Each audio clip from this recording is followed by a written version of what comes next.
Sejam muito bem-vindos a mais um vídeo no canal. E olha só, gente, tem novidade. Eu falei que eu tô me empolgando aqui no meu cenário. Agora a gente tem esse microfone da Fifine.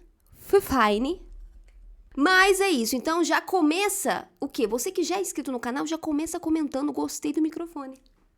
Escolha a próxima cor do microfone pro próximo vídeo. Então, sem mais delongas, antes de rodar a vinheta, hoje eu vou falar sobre laudos.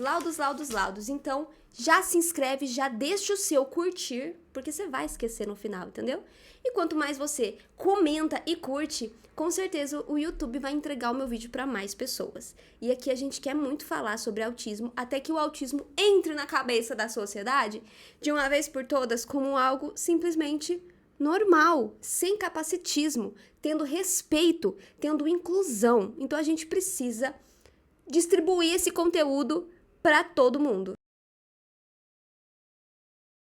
Gente, lá no meu Instagram, se você não segue, já vai lá seguir. Agora a gente já é 123 mil pessoas naquele Instagram. Eu tô muito feliz. E lá eu tava falando sobre alguns vídeos dos meus laudos, né? Eu tava fazendo reels dos meus laudos. E tenho que fazer também a parte do autismo. Afinal, o laudo do autismo é o maior de todos. Então eu vou dividir em 2 reels. Então, nesse vídeo aqui agora, eu vou fazer a parte 1, que eu vou falar sobre... Já comenta aí se você quer a parte 2 desse vídeo, porque são muitos papéis. Afinal, eu sou disléxica, descálcula, com TPS e o autismo em tudo englobado numa coisa só. Nesse vídeo aqui, eu vou falar sobre dislexia e descalculia TPS, né? Porque no outro vídeo, no vídeo 2, vai ser sobre o autismo. Pra mim separar, senão vocês vão ficar aqui, sim, assistindo um filme da Giovanna, entendeu? Um filme da professora autista.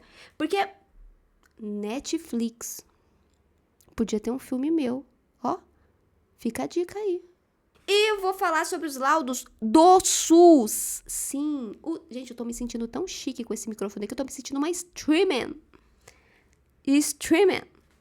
Então, vamos lá.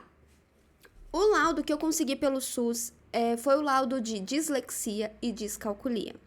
Como que eu consegui? Foi no estado de São Paulo, tá, gente? Foi pelo AME.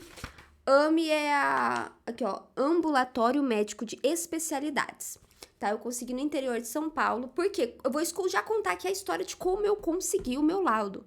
Então, o que que aconteceu? Primeira coisa que eu fiz foi ir marcar um neurologista. Passei por um, como que fala?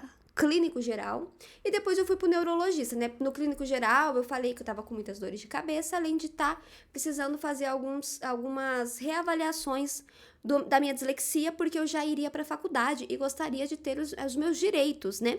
Na faculdade como uma pessoa disléxica. Aí ele me marcou pro neurologista. Chegando no neurologista, eu lembro que o ano foi 2017, e eu ia prestar o Enem no final de 2017, né? Eu entrei na UFMG 2018. Então, foi nesse período. Então, eu cheguei no neurologista, depois de passar pelo clínico, cheguei no neurologista e falei pra ele, ó, eu sou disléxica, eu tenho, né, eu sei disso, tenho meu diagnóstico desde os 6 anos de idade, mas não tenho mais nada dos papéis, os meus pais se separaram, foram muitas mudanças de cidade, eu não tenho mais nada pra provar, e como eu vou entrar na faculdade, eu gostaria de ter esse direito de fazer o Enem com uma pessoa ao meu lado, lendo a prova pra mim. Pelo menos era isso que eu queria, né, gente? Aí ele falou que tudo bem, né? Porque era... Por isso que eu falo, quando você chega no médico com uma causa, assim, parece que eles entendem um pouco mais. É meio complicado isso, mas foi assim que aconteceu comigo. Aí ele falou que o que ele ia fazer? Me mandar para uma psicóloga e fonoaudióloga para mim refazer os testes de dislexia. Além disso, ele iria fazer um eletroencefalograma novamente e uma anamnese. Porque, além é normal, tá? Neurologistas, diferente de psiquiatra, mas neurologistas adoram pegar a gente e fazer um monte de exame. E tá tudo bem, tá, gente? É só para descartar algumas outras possibilidades físicas, traumas físicos no nosso cérebro. Eu já fiz muito eletroencefalograma, eu tenho acompanhamento neurológico desde os meus 6 meses, porque quando eu nasci eu tive muitos problemas no nascimento, eu tive... Como é que é o nome? Gente, como que é o nome? Peraí que eu vou lembrar. Sofrimento fetal, isso. Então, eu comecei a perder batimentos cardíacos, eu comi aquele líquido, aspirei, eu não lembro o nome agora do negócio, na barriga da minha mãe, então eu fui pra UTI. Eu tive o meu Apgar baixo, eu tive o número 4 de Apgar. Quem tem filhos ou entende do assunto vai saber o que significa. Você tem que ter a nota 10, entendeu? Eu nasci com nota 4. Então, eu já nasci tirando vermelho, abaixo da média. Então, já... É um negócio assim, não precisa... minha mãe não precisava esperar muito na escola, né? Porque no nascimento eu já tirei 4. Impossível tirar 10 na escola. Mas te amo, mãe, é isso. Então, foi isso que aconteceu. Quando você vai no neurologista, ele costuma fazer mais baterias de exame do que o psiquiatra, dependendo do psiquiatra, claro. Então, aí ele me mandou, então eu ia no dia... a cada 15 dias eu ia fazer as avaliações, porque era em outra cidade, eu tinha que andar 4 horas de ônibus, era bem longe. E alguns outros dias extras eu fazia os exames do neurologista. Até para descartar algumas possibilidades, porque eu tinha muita enxaqueca. Enxaqueca não, na verdade eu tinha muitas dores de cabeça e eu sempre senti muito choque na cabeça. É muito doido isso. Mas eu tomo choque com tudo. E a minha cabeça eu sentia isso. Aí ele quis fazer os exames de eletroencefalograma para descartar qualquer possibilidade de trauma, né? Ele falou, já que faz muito tempo que você não tem seus exames atualizados, vamos ver se tá tudo certo no seu cérebro. E o exame deu tudo ok, a única coisa que deu é que, né, as sinapses, as conexões, elas são muito rápidas. E isso é um tema até para outro vídeo da parte física, neurológica, assim, do autista. Eu tenho superdotação também, então o meu cérebro ele tem excepcionalidade, né, dupla excepcionalidade. Então é muito rápido, mas nada que fosse físico, então foi descartado e eu continuei com os psicólogos. Então agora vamos seguir, porque senão vai ficar muito longo aqui o filme, deixa pra Netflix fazer meu filme. Então vamos lá. Fui para o primeiro momento com a psicóloga. Então lá, dados da entrevista, né? Aí aqui ela já colocou avaliação psicológica pela neurologista, né? Cliente encaminhado na avaliação psicológica pela neurologista, com hipótese de diagnóstico de dislexia, que é o R48. Então, eu já fui encaminhada com essa possibilidade, porque eu já tinha dito que eu já tinha o diagnóstico, né? E aqui começou. Primeiro, eu relatei tudo da minha vida pra ela, né? Porque ela achou bem legal, porque no SUS, ela falou que eu fui a primeira disléxica adulta a atender. Porque a dislexia, eles eram muito descobertos na infância, que é muito o que acontece com o autismo também. Então, lá eu falei muito, eu tô aqui, ó. Paciente relata, desde a fase da alfabetização, sempre teve muitas dificuldades na correspondência do som e letras. Vai anotando aí se você acha que você tem dislexia, tá? Nível de leitura sempre muito baixo do esperado, pela escolaridade, pelas habilidades fonológicas, né, que eram abaixo do esperado, então a pronúncia, a parte falada da comunicação. Aí vocês vão ver que muita coisa vai linkar com o autismo, porque eu sou autista, tá? Então, a dislexia, você pode ter dislexia e autismo, mas quando você tem os dois, um acaba afetando o outro ali também, tá? Então, por exemplo, o meu autismo atrapalha a minha fala e a dislexia também atrapalha a minha fala, então acaba tendo um prejuízo maior, né? Elaboração de narrativas, recontagem baixa, função expressiva e processamento de informações apresenta dificuldades, né? Assim como dificuldades da decodificação e correspondência entre os sons e as letras. A compreensão de texto, desde que apresenta oralmente, ia bem. Então, assim, eu só compreendi o texto se alguém falasse pra mim. Se eu lesse, eu não entendia, que é o que acontece. Eu não sei se vocês conseguem ver, mas no meu próprio laudo, não sei se vocês vão conseguir ver, eu tenho várias coisas anotadas, porque até pra ler o meu laudo eu tive que fazer anotação com a ajuda da psicóloga, porque eu não consigo entender muito o que eu leio, sabe? Diferente do japonês. Inacreditável, né, gente? Eu consegui falar japonês. Desculpa se esse vídeo ficar longo, se ficar maior do que o esperado, eu vou cortar. Relata ainda, né? Então vamos lá, vamos continuar aqui. Durante o período escolar, era lenta com os deveres, escrevia de forma confusa, não conseguia terminar as provas, comete erros até hoje, erros ortográficos, pula parte de palavras, memoriza textos sem compreendê-los. Eu tenho uma memorização muito boa, mas eu memorizo sem entender absolutamente nada. Tem crianças que aprendem a ler e escrever, principalmente a ler, né? Muito nova, mas acontece às vezes isso. Ela lê a palavra, mas ela não compreende o que ela lê. O paciente apresenta pensamentos disfuncionais presentes há mais de 1 ano. Então, Naquela época eu estava passando por muitas mudanças e estava completamente disfuncional. Mas ela relatou aqui e foi essa psicóloga que me fez a pulguinha pro autismo, né? Porque ela falou que algumas coisas assim não eram da dislexia que eu relatava, que eram do autismo. Mas ela soube separar muito bem. Então vamos lá, ó. Após vivência de estressores psicológicos nos últimos 2 anos, sintomas emocionais e físicos acentuados.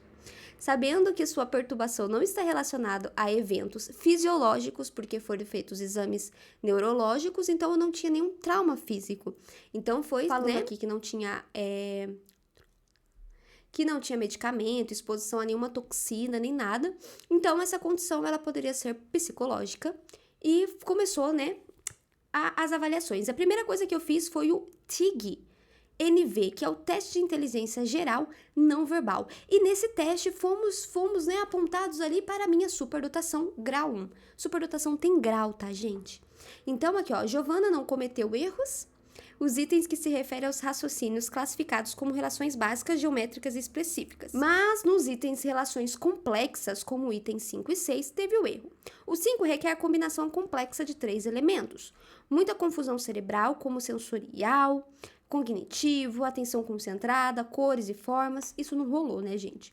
Depois ocorre, né, além do que ocorre nos 2 hemisférios. Então, o item 6 envolve hemisfério direito e esquerdo em conexão, quando as duas partes do cérebro funcionam ao mesmo tempo. Nessa eu também tirei nota baixa, né? Eu errei. Então, não funcionou muito bem. Potencial de inteligência da paciente com resultado muito superior, indicação do QI, né? Superdotação. A análise psicológica revela que não há comprometimentos, né, nas funções cerebrais, que aí entra outras partes como deficiência intelectual, prejuízos cognitivos agravantes, tem muitas coisas, é muita ramificação que eu, como uma pessoa autista, que não é médica, não vou saber explicar para vocês. Agora, se vocês quiserem, a gente pode fazer um vídeo com uma neurologista explicando tintim por tintim dessa questão das funções cerebrais. Então, depois que eu fiz isso, a gente foi fazendo vários testes. Eu lembro, gente, que eu fazia tanto teste, toda vez que eu ia lá, eu ficava cansada. Então, eu fazia testes de escrever, na fonoaudióloga também. Eu fazia testes de leitura, de escrita, ler em voz alta, ler em voz baixa, decorar letras. O teste de QI, que tinha um monte de imagem, desenho, um monte de coisa muito doida. Além das anamnésias, que são as perguntas e respostas, né? Aí teve aqui, ó, de acordo com o resultado.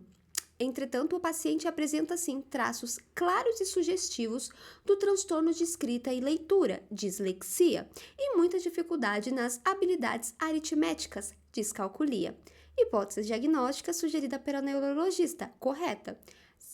R48, dislexia, alexia, e R48.8, acalculia, que é a descalculia, tá, gente?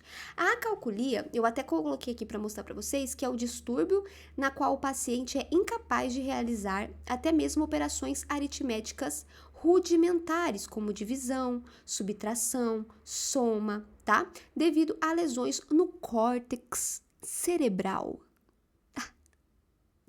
É isso aí, gente, é isso aí. Isso é acalculia. Falei bonito, né? Eu escrevi mesmo aqui, vocês não estão entendendo. Tá escrito para explicar para vocês.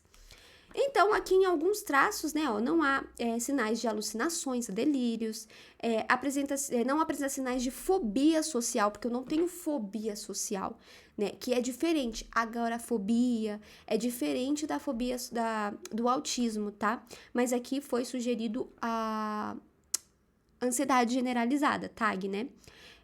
Não há... Eu falei das alucinações. Apresenta medo da avaliação negativa e muita rigidez cognitiva. Orienta o acompanhamento psicológico para a melhora do quadro, proporcionar vida de qualidade e avaliações de outros transtornos mentais.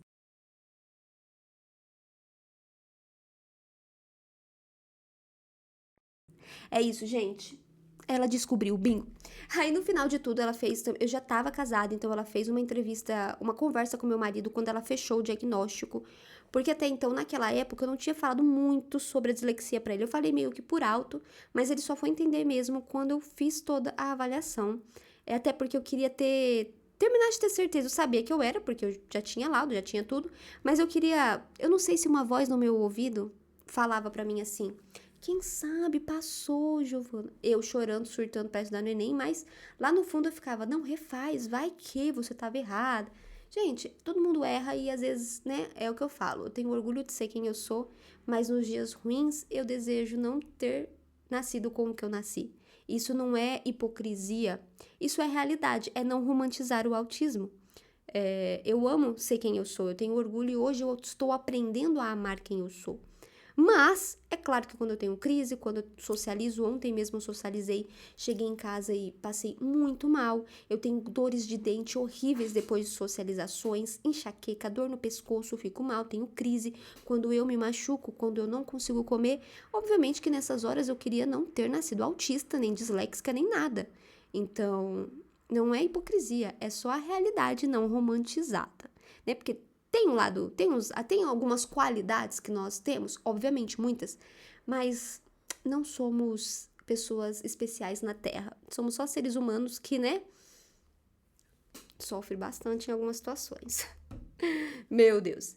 Então, a da fonoaudióloga, ela já é menor e eu vou resumir aqui pra vocês. Ah, só pra falar, tá, gente? No laudo final, com o CRM do neurologista, você só tem a dislexia, alexia, tá? TPS, descalculia, por mais que tenha CID, na maioria das vezes vem no relatório psicológico, né? No laudo médico vai mais, tipo, TDAH, autismo, dislexia, essas que englobam outros transtornos. Aqui eu tenho um relatório da fonoaudióloga, né? Paciente acompanhada pela doutora Janine, não vou falar o sobrenome dela para não expor, né? Paciente diagnosticada desde os 6 anos, com dificuldade de aprendizado. Aí vem todo o relatório, tá? E uma coisa bem interessante, que quando eu fiz o meu teste de QI, uma parte do QI, uma parte do cérebro lá, que eu não sei explicar, ela tem um índice muito baixo mesmo. E aí é porque, como eu não tratei a dislexia, não tem cura, mas tem intervenção, a fonoaudióloga, ela me explicou que eu comecei a supervalorizar as habilidades que eu tinha e a esquecer e ignorar as dificuldades, que fez com que as minhas dificuldades piorassem e as minhas habilidades melhorassem, né? Ela até fala aqui, ó, compensou dificuldades na música, onde trabalhou o ritmo e decora com facilidade as partituras só de ouvir.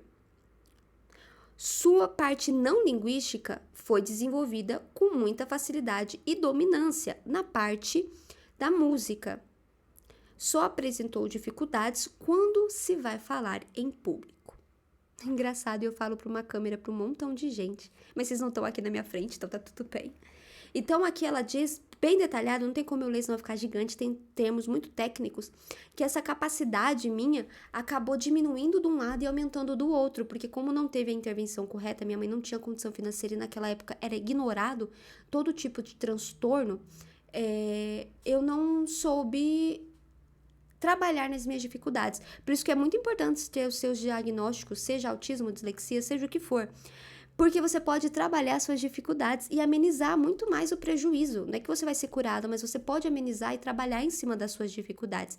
Que é o que eu tento correr atrás do prejuízo hoje, aqui, né? Fala bem explícito, né? Que eu não sei lado direito e esquerdo, dificuldades com formas geométricas, soletrar palavras sem apoio visual não funciona, mistura letras cursivas com letras de forma, troca sons, né? Com trocas de surda sonora, tem que pensar para escrever palavras ditadas, apresenta omissão de letras nas palavras produzidas e diversas coisas. Aí, né, aqui ela apresentou um quadro de dislexia e descalculia, CID 48.0, que eles se englobam tudo na dislexia, e foi mais ou menos isso que aconteceu. Aqui fala um pouquinho também da descalculia, porque fala aqui que, ó, apresentou dificuldades com cálculo, né? Como a inversão dos números. Realmente, se você me falar o seu número de telefone, eu vou colocar tudo ao contrário. Operações simples, né? Frações, multiplicações, dificuldade com símbolos matemáticos, com mexer com dinheiro, problemas matemáticos, não sabe olhar a hora, ver dados, gráficos. Então, tudo isso está envolvido na calculia que eu disse na questão do córtex cerebral, na questão que tudo ali engloba a parte de números. Essa parte não funciona muito bem.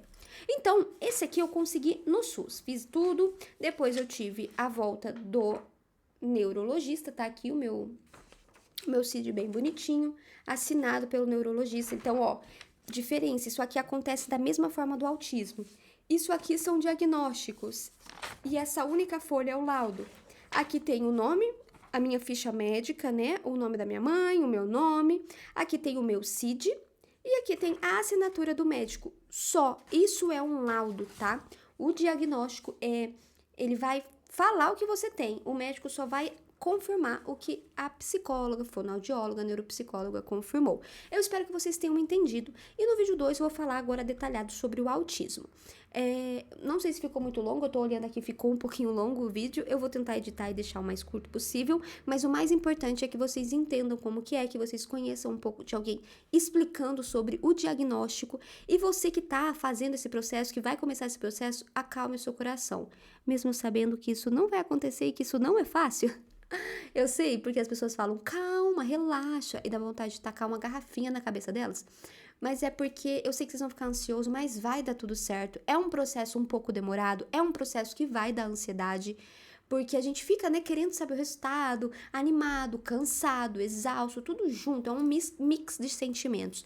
Mas o que eu quero dizer você não tá sozinho. Eu passei por tudo isso, surtei um pouquinho, principalmente no de autismo. Como eu sempre falo, minha psicóloga engravidou no meio do processo, teve que desmarcar algumas sessões, então assim, me deu muita ansiedade, mas acabou que no final deu tudo certo e valeu a pena cada momento que eu esperei, para saber de fato que não era somente a dislexia, descalculia, não batia somente isso, eu tinha tudo isso, mas ainda faltava alguma coisa. E foi o autismo e o TPS que fez todo sentido na minha vida. Eu espero que vocês tenham gostado do vídeo. Não se esqueça de compartilhar para as pessoas entenderem um pouco sobre o diagnóstico, o que vem falando, quais são as reais dificuldades das pessoas que têm dislexia, descalculia. E a gente vai para o vídeo 2. Um beijo e até o vídeo 2. Tchau!